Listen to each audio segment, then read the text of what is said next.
Hello friends, नमस्कार साथियों। मैं ओम प्रजापति आप सभी का हार्दिक अभिनंदन करता हूं। और आज मैं कोई मोटिवेशन नहीं बल्कि मैं वो पुराने दिनों की बात करने वाला हूं। ये अभी जो आप देख रहे हैं, ये मेरे पीछे जो पेड़ है, ये पीपल का पेड़ है। और ये चारों तरफ दिखा देता हूं मैं आपको। खेत ही खेत आपको नज़र आएंगे। गेहूं के फसल पक गए हैं और ये सब किसान जो है काटे हुए हैं खेत में अपने अपने। ये इधर जो आप हरियाली देख रहे हैं, ये प्याज की खेत है, ये हमारी खेत है। और उसके बाद में ये गेहूं की फसल है। और ये पूरे जो आप देख रहे हैं, ये खेत खलिहान जो है, चौर जिसको बोलते हैं चौर। और पीछे ये पीपल का पेड़। ये हम लोग जब 10th क्लास में थे और जब मैं गांव में पढ़ता था तब की बात है कि हम लोग इस पेड़ के नीचे बहुत और झंखार हुआ करता था। इसके बगल में 2 पेड़ हैं, एक वो पतला सा और एक ये मोटा वाला। तो और इसकी डाली कट चुकी है और ये बहुत बड़ी झंखार हुआ करती थी, अभी तो थोड़ी कम हो गई है। तो हम लोग इसके नीचे पुआल का बना के धान के समय रहते थे, कटनी होती थी, बोझा वो लाया जाता था, उसके बाद में थ्रेसर से उसको दावा जाता था। तो वो पुरानी यादें हैं। और एक चीज़ और मैं आपको दिखा दूँ, ये जो पाइप आप देखिए, ये पाइप पानी पटवन के लिए होता है, जो खेतों में पानी डाला जाता था। ये सब हम लोगों ने वाटर पंपिंग सेट के थ्रू वहाँ से खेतों में पानी डाला हुआ है। गेहूं की फसल के भी खेती की हुई है, धान की फसल कटनी वगैरह सब चीज़, हड़म्मा से दौनी वगैरह सब जिसको बोलते हैं वो सब चीज़ किया हुआ है। तो मैं प्योर गांव से बिलोंग करता हूं और मैं छुट्टियों में अभी घर पे आया हुआ हूं। मेरा छुट्टी हो चुका है, ईद के मौके पे छुट्टी थी, तो और एक दिन की और छुट्टी मैंने लगा ली है। तो 4 दिन की छुट्टी हो गई है, तो 4 दिन के लिए मैं अपने गांव आ गया हूं। तो मैं सोचा क्यों ना थोड़ा सा बाहर टहल लिया जाए और देख लिया जाए। ये देख के बहुत सा रिफ्रेशमेंट फील होता है और अच्छा भी लगता है गांव का पॉइंट ऑफ व्यू देखना। और उसके बाद में अपना जो समय जो पहले हम लोगों ने व्यतीत किया है, वो सब चीज़ें यादें ताज़ा हो जाती है। यहाँ पे मेरे लगभग कितना बताऊँ मैं आपसे, 2-2.5 बीघा के करीब में ये खेत है यहाँ पे मेरा। ये खेत हो गया, उसके बाद ये हरियाली वाला मैंने आपको बताया जो प्याज की खेती हो रखी है, ये मेरी अपनी खेत है। फिर इसके बगल में वो वाला लंबा वाला खेत है। फिर वो ऐसे समझ लीजिए आप 2.5 बीघा के करीब में यहाँ पे एक प्लॉट है हम लोग का, जो खेती होता है। और भी खेत हैं, वो जो आप उधर देख रहे हैं ना, बहुत बड़ी ये चौर है, इसको चौर बोलते हैं। कहीं और भी हर किसी के गांव में अलग अलग भाषा से इसको बोला जाता है, हम लोग के यहाँ पे तो चौर ही बोला जाता है। और वहाँ पे एक वो उधर लगभग यहाँ से समझिए 3-3.5 किलोमीटर के डिस्टेंस पे एक नदी फ्लो करती है।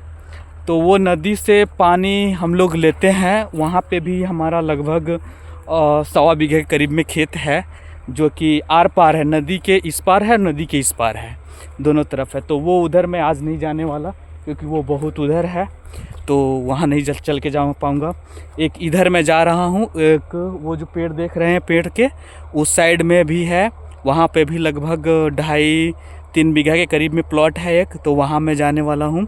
वहाँ मैं चलते हुए जाऊँगा, यहाँ से उस पीपल के पेड़ के पास से मैं आ रहा हूँ। तो ये बहुत ही अच्छा लगता है और घूमना देखना।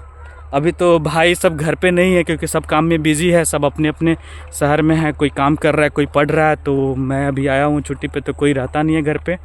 और एक आध हैं तो जो अभी भैया वगैरह लगते हैं, तो वो सब अभी काम में अपने काम में बिज़ी हैं क्योंकि फसल की कटनी शुरू हो चुकी है। हरम्मा लग रहा है, लोग जितना जल्दी सोचता है कि बरसात से पहले निकाल ले, क्योंकि बरसात हो जाएगी तो फिर फसल बर्बाद हो जाएगा।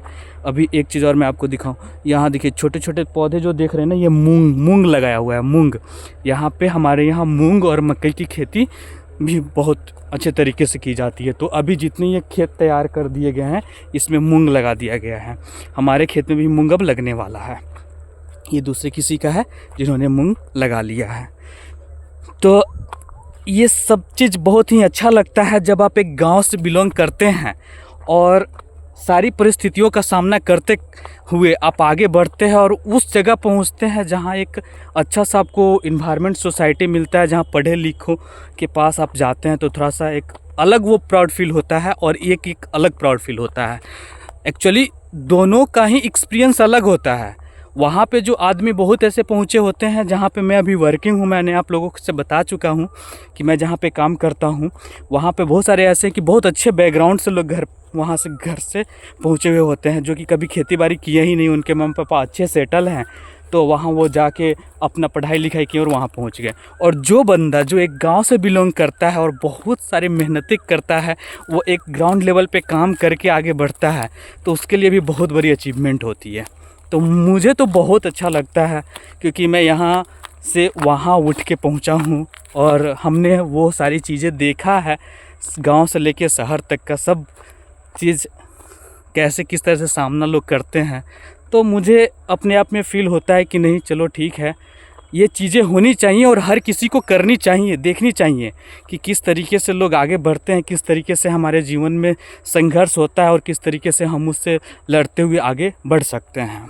तो मैं हर किसी से यही बात बोलना चाहता हूँ कि आपका परिस्थिति कुछ भी हो, जैसा भी हो, आपको सामना करते रहना चाहिए और आगे बढ़ते रहना चाहिए। और जो आपने लक्ष्य देख रखा है ना, मैं फिर वहीं पे आ जाता हूँ।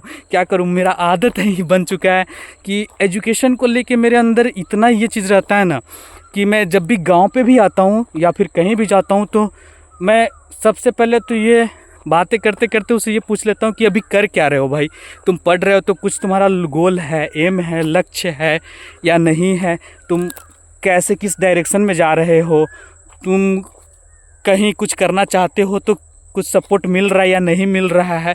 तो मैं एजुकेशन को लेके बहुत ही अवेयर रहता हूँ, इसलिए मैं हमेशा से उन भाई बंधुओं को जो सच में रियल में आगे बढ़ते हैं, बढ़ना चाह रहे हैं, तो उनके लिए मैं हमेशा इंस्पिरेशन और मोटिवेशन का वर्क करता हूँ कि तुम भाई आगे बढ़ो, थोड़ी सी तकलीफ़ होगी, थोड़ी सी समय लगेगी, लेकिन तुम्हारा जीवन सफल ज़रूर होगा। अगर सफल हो जाएगा तो तुम्हें पूछने वाले हज़ारों मिलेंगे। तो इसलिए मैं भाई बहनों से और माय डियर फ्रेंड से मैं रिक्वेस्ट करूंगा कि आप उस तकलीफ़ को मत देखो, आप आगे बढ़ते रहो, सफल ज़रूर होगे। तो ये मैं उस जगह पे पहुंच गया जहाँ पे मेरा आम का बगीचा है और खेत है। ये मैं अपने खेत में हूँ और यहाँ पे से मैं बता दूँ, ये जो आप देख रहे हैं भूसा, ये भी वो खेत है जो मेरा ही है। और यहाँ से लेके उस पोल तक मेरा वो खेत है। और यहाँ पे लगभग मैंने जैसे आपको बताया कि 2.5 से 3 बीघा के करीब में मेरा प्लॉट है। और ये आम का बगीचा भी अपना ही है, जो इस साल मोजर तो कहीं दिया नहीं है। मैं देख रहा हूँ कहीं मोजर नहीं दिया हुआ है, तो है 10-12 आम के पेड़ हैं लेकिन मोजर नहीं है। तो ये है हमारे गांव के कुछ खेत और कुछ बगीचा और कुछ पेड़ जो मैंने आपको इससे परिचय करवाया, और साथ में ये भी बताया कि किस तरीके से मैंने टैकल करते हुए आगे बढ़ा है। और मैं अब एक चीज़ और मैं आपको दिखा रहा हूँ। अब मैं वहाँ जाके उसमें, यहाँ पे पहले चिमनी हुआ करता था, ये एक्चुअली मेरा नहीं है लेकिन किसी और का भी है।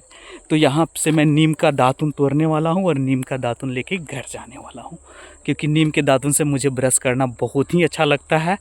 और वो इतना फ़ायदेमंद होता है, उसकी जो, उसको हम लोग टूसरी बोलते हैं, आप लोग पता नहीं क्या बोलते हैं, जो बहुत ही कोमल पत्तियां होती है जो एकदम अभी नाजुक होती है, उसको मैं चबा के भी खाता हूँ। बट दातुन करते वक्त मैं उसकी स्किन को भी चबा चबा के खा जाता हूँ। तो मुझे शुरू से ही बहुत अच्छा लगता है, इसलिए मैं जब भी आता हूँ तो दातुन ज़रूर यहाँ से लेके जाता हूँ। तो माय डियर फ्रेंड्स, मैं आपको इसी तरह से ज़रूर मोटिवेट करना चाहूँगा, क्योंकि मैं आज इतना एक्साइटेड हूँ कि क्या मैं बताऊँ, कि कुछ और शब्द नहीं आपसे बोल सकता हूँ और नहीं ज़्यादा बातें कर सकता हूँ। आप लोगों से वीडियो बहुत लंबी हो जाएगी, इसलिए चलिए ठीक है, आप लोग जो भी उम्मीद करते हैं, जो भी आप सोच रखे अपने गोल, जो एम है, आप उस तक आगे बढ़े, आप जरूर सफल होइएगा। बस मेहनत करते रहिए, बहुत अच्छा लगेगा और आपका एक अलग पहचान बनेगा।